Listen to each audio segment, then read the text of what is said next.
Hey, my friends, Derek here from Bomb Socks with more Bomb Bites, where we feast upon the words of Christ, and as always, one bite at a time. So we're going to back out of the Zion's camp. We spent the first 3 days in Zion's camp, kind of disjointed with kind of the 101, 103, 105, and we're going to hop into section 102 for a minute, okay? So 102, not a very long message today, but there's kind of a cool little thing right here. So for 6 years of one of my church callings, I was this guy right here. Which, hello, my name is High Counselor, right? So the High Counselor doesn't just speak once a month in sacrament meetings. High Counselors have different responsibilities within the stake and things like that. If you look at section 102, 1 through 3, this is the Kirtland High Council, which is being called. It says the High Council is appointed by revelation for the purpose of settling important difficulties which might arise in the church, which could not be settled by the bishop or the bishop's council to the satisfaction of the parties. And you go through verse 3, it shows you actually who the early High Council was. You see Joseph Smith Sr., Martin Harris, Jared Carter, Oliver Cowdery. You see some of these names here, Sylvester Smith, Luke Johnson.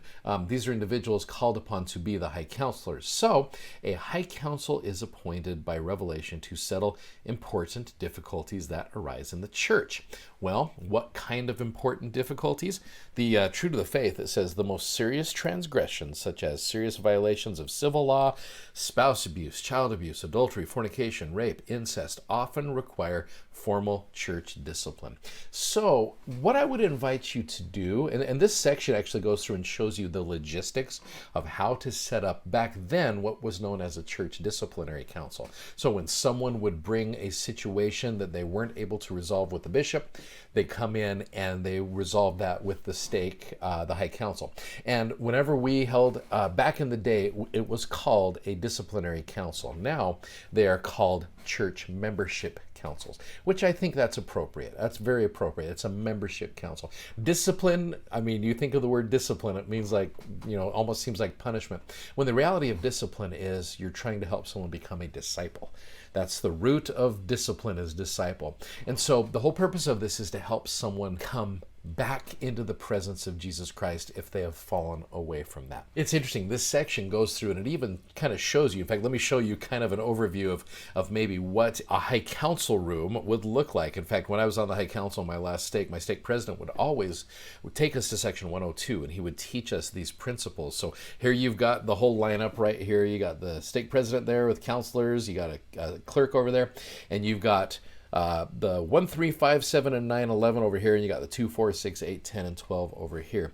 So verse 12 in section 102 says, whenever a High Council of the church is regularly organized according to the foregoing pattern, it shall be the duty of the 12 counselors to cast lots as members, and thereby ascertain who of the 12 shall speak first, commencing with number 1, and so in succession to number 12. So now it has been a minute since I've been on the High Council. It's been a couple of years.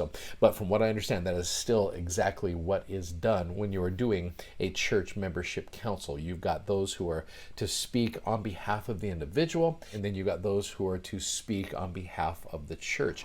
All in an effort, every single one, and it's not a sides thing, it's all in an effort to help a person come back to where they need to be. One of the things I do remember very clearly with all of this, how prayerful these decisions are. The number of times we are on our knees praying, number of times the stake presidency goes into their office and prays, and this is a very prayerful, thoughtful, we come fasting to these type of things. In fact, there's a quote from Gordon B. Hinckley where he says, I wish to assure you that I think there has never been a judgment rendered until after prayer has been had.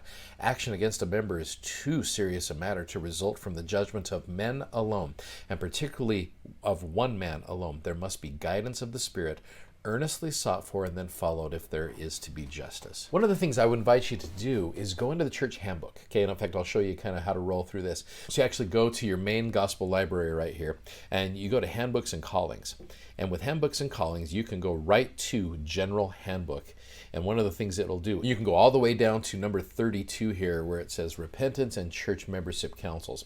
And what it will do is you can go through and you can read every single thing that it talks about through here. It's very interesting. interesting. So if you're into that kind of thing and you want to understand it, I would invite you to go in and do that. I'll tell you this much, it is a sacred experience being a part of those councils and to be able to be with a person. And it's interesting how the love that you feel for that individual, an individual you might have just barely met, and yet you come away having a greater love and understanding of how this person is loved by Jesus Christ. And so just a little thought there with regards to this section right here, just in the forming of the High Council and showing what the High Council often does with regards to these church membership councils. So anyway, I hope that helps you guys out. Thanks for watching these episodes. Thanks for sharing them. Thanks for subscribing. Go check out our amazing gospel themed socks at bombsocks.com. You guys are awesome. Godspeed. See you tomorrow. Bye-bye.